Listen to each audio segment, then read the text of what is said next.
Hello, everyone. I'm going to be presenting on road tripping to Valhalla. This is a presentation that I gave at DigiPres in St. Louis in, I forget what month. Let's go with November. Um, and Heather was there and encouraged me to present it. I really wish it would have been recorded because, like most presentations, I follow the spirit of what I want to talk about. Um, since this is the Samvera partner meeting, I think uh, I might not provide as much detail about certain things, but also want to leave a lot of time for questions, which I don't necessarily think I'm the best equipped to answer, but I think as a community, we can hopefully answer this. So hopefully what I'm about to present is mostly true. So let's see. Here we go. So quick introduction. We're going to go over the object relationship mapping patterns, where we wanted to go, the community effort, and where we're at. So about me, Jeremy Friesen, pronouns he, him, senior lead software engineer at software services by scientist.com.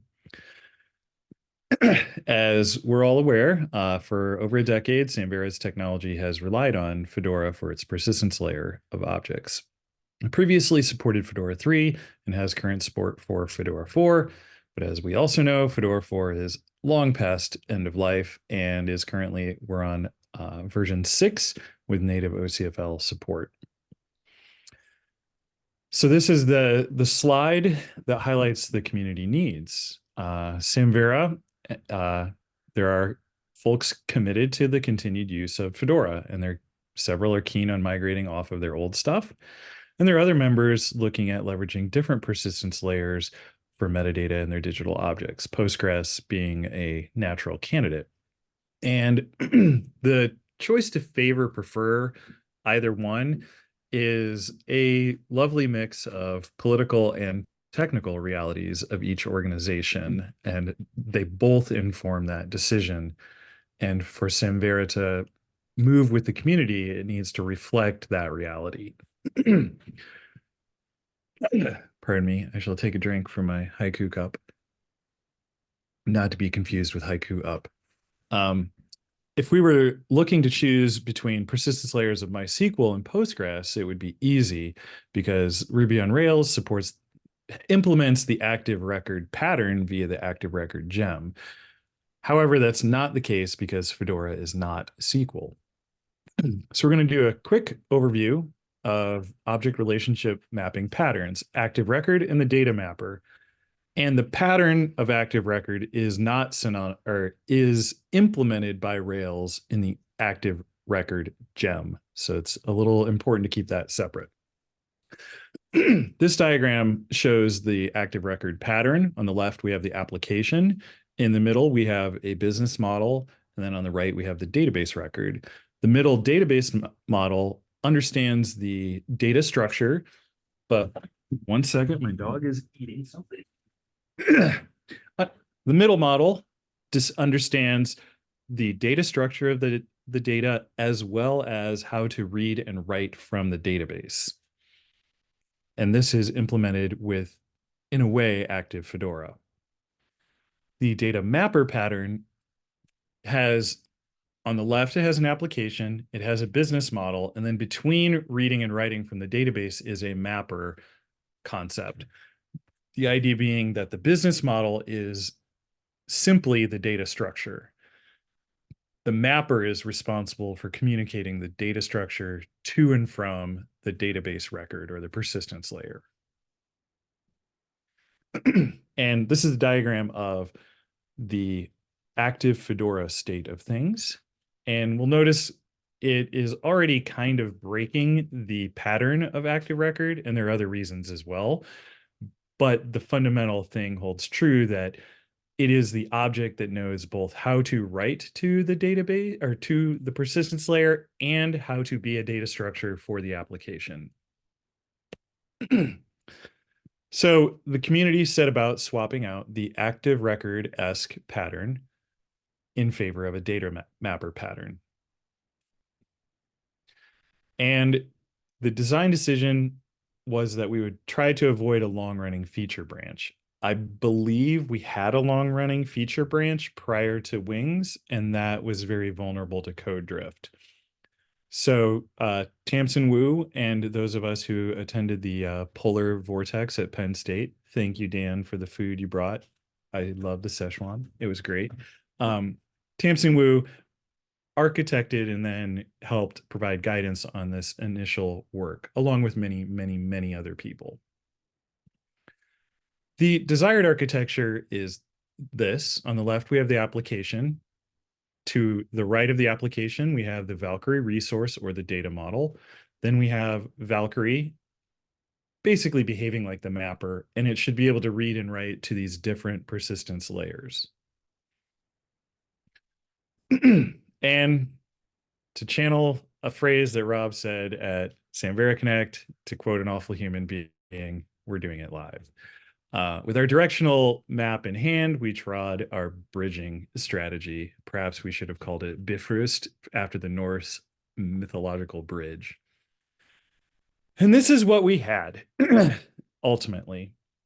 When I first made this diagram, which is complicated, I made it incorrectly.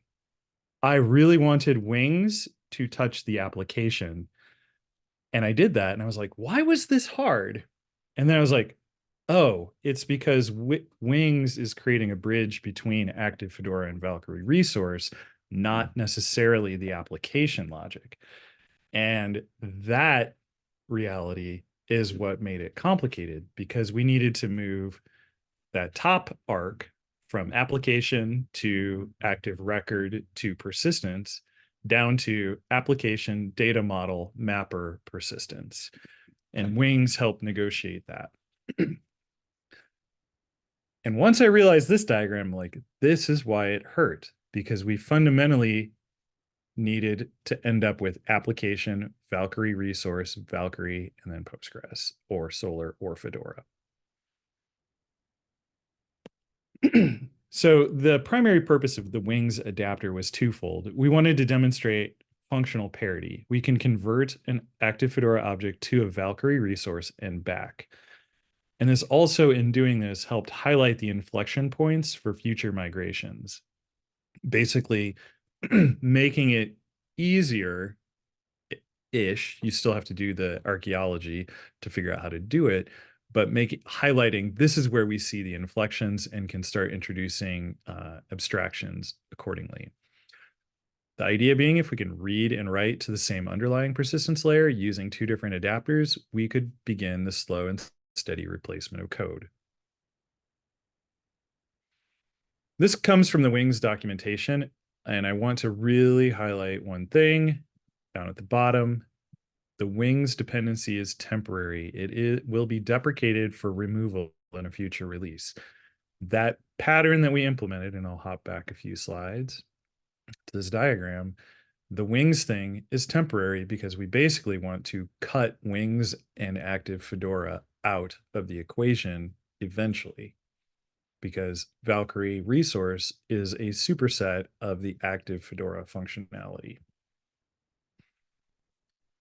Many starts. In 2016, Trey Pendragon began work on Valkyrie at Samvera Connect. I believe I raised my voice and said it's an existential crisis. In 2019, we began work on the Wings adapter.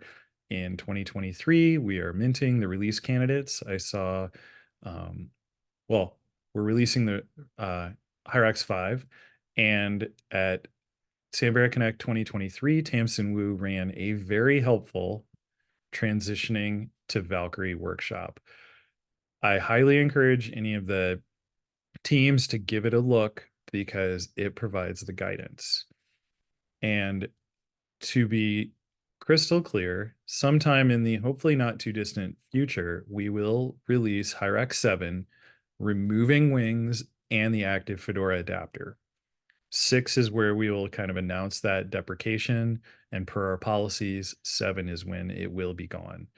I believe Tamsin is going to have a party on the ocean working on removing some of that. So hopefully that comes sooner rather than later and at a great time of year for a party on the ocean.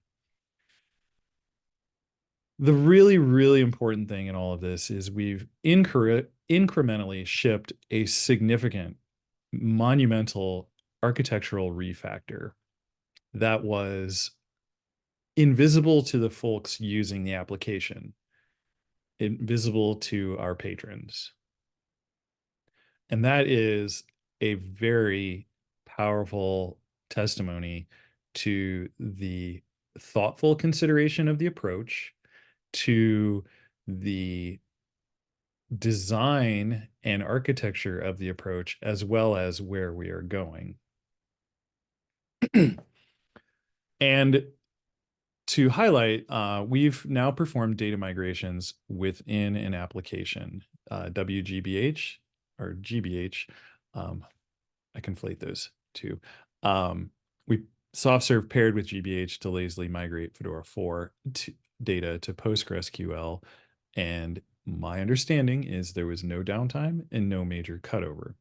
This migration did not include the file set work because GBH keeps files somewhere else. So it was the metadata work. And there's an interesting thing that becomes evident in moving to Valkyrie.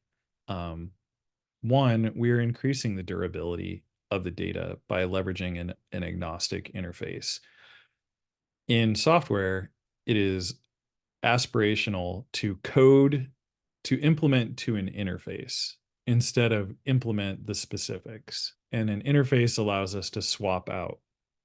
And in theory, this allows lazy migrations within, into, and out of a Samvera-based application.